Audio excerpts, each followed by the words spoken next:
শাহবাগ থানার সামনে ঢাকা বিশ্ববিদ্যালয়ের সাংবাদিক সমিতির কয়েকজন সদস্যকে বেধড়ক মারধর করেছে ছাত্র দলের নেতাকর্মীরা, এবং এটার এখনো কোনো মামলা নেয়নি। মাননীয় স্বরাষ্ট্রমন্ত্রী যদি জানান এই মামলাটা কেন নেওয়া হচ্ছে না, মাননীয় স্বরাষ্ট্রমন্ত্রীর দৃষ্টি আকর্ষণ করছে। একটু আইন শৃঙ্খলা নিয়ে কথা বলি। 2 মাসে বিএনপির হাতে খুন হয়েছে 31 জন, ধর্ষণের ঘটনা ঘটেছে 14টি, বিএনপির চাঁদাবাজির খবর এসেছে 83টি, হামলার ঘটনা এসেছে 154টি। এর একটিতে সরকার কার্যকর কোনো ব্যবস্থা গ্রহণ করেনি। মাননীয় স্পিকার, শাহবাগ থানার সামনে ঢাকা বিশ্ববিদ্যালয়ের সাংবাদিক সমিতির কয়েকজন সদস্যকে বেধড়ক মারধর করেছে ছাত্র দলের নেতাকর্মীরা, এবং এটার এখনো কোনো মামলা নেয়নি। মাননীয় স্বরাষ্ট্রমন্ত্রী যদি জানান এই মামলাটা কেন নেওয়া হচ্ছে না। থানার ভিতর প্রবেশ করে ওসির রুমে ডাকসুর 2 জন নির্বাচিত প্রতিনিধিদের উপর হামলা করা হয়েছে।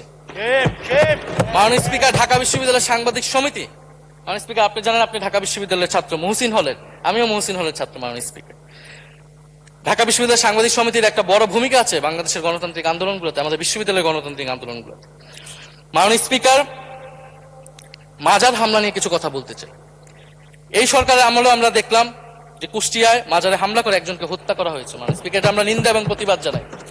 আমরা কোনো ধর্মীয় বিতর্কে ঢুকবো না, সেটা নিয়ে আমাদের আলেম ওলামাগণ ব্যাখ্যা করবেন, কিন্তু আমরা রুল অফ ল নিয়ে কথা বলতে চাই। মাননীয় স্পিকার, এই ধরনের ঘটনা কোনোভাবেই গ্রহণযোগ্য হতে পারে না, এবং অন্তর্বর্তী সরকারের সময় এই ধরনের ঘটনা অনেক ঘটেছে, আমরা তারও নিন্দা জানাই, এবং সকল ঘটনার তদন্ত এবং বিচার হওয়া উচিত মাননীয় স্পিকার এই সময়ের মধ্যে।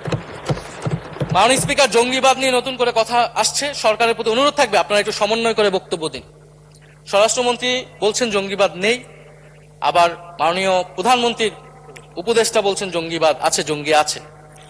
তো ওনাদের বক্তব্যটা পরিষ্কার হলে আমরাও এই বিষয়ে আমাদের অবস্থান বা বক্তব্যটা পরিষ্কার করতে পারবো।